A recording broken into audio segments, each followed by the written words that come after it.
തമിഴ്നാട് ചെങ്കൽപ്പെട്ടിൽ മാതാവ് മകൻ കിണറ്റിൽ വീണ് മരിച്ചു. വിമല റാണി, മകൻ പ്രവീൺ എന്നിവരാണ് മരിച്ചത്. കൂവത്തൂരിലാണ് ഈ സംഭവം ഉണ്ടായത്. മനേഷ് മൂർത്തിയുണ്ട് വിശദാംശങ്ങളുമായി. മനേഷ്, ഇതെന്താണ് സംഭവിച്ചത്? ഉന്മേഷ്, ഇന്ന് രാവിലെയാണ് ഈ ദാരുണമായ സംഭവം നടക്കുന്നത്.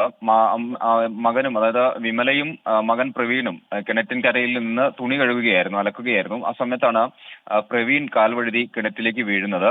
ഈ പ്രവീണിനെ രക്ഷിക്കാനായാണ് വിമല കിണറ്റിലേക്ക് ചാടിയത്. അങ്ങനെ രണ്ടുപേരും മരിച്ചു. അവിടെ ഉണ്ടായിരുന്ന നാട്ടുകാരെല്ലാം വളരെ വേഗത്തിൽ തന്നെ ഇവരെ രക്ഷപ്പെടുത്തി ആശുപത്രിയിലേക്ക് കൊണ്ടുപോയിരുന്നു. പക്ഷേ രണ്ടുപേരും സംഭവ സ്ഥലത്ത് തന്നെ മരിച്ചു എന്നുള്ളതാണ് ആശുപത്രിയിൽ നിന്നും അറിയാൻ സാധിച്ചത്. എന്തായാലും ദാരുണമായ ഒരു സംഭവമാണ്. പൊങ്കൽ ആഘോഷങ്ങൾ നടക്കുകയാണ് തമിഴ്നാട്ടിൽ. ഇതിനിടെയാണ് ഈ ഒരു ദുരന്ത വാർത്ത കൂടി വരുന്നത്.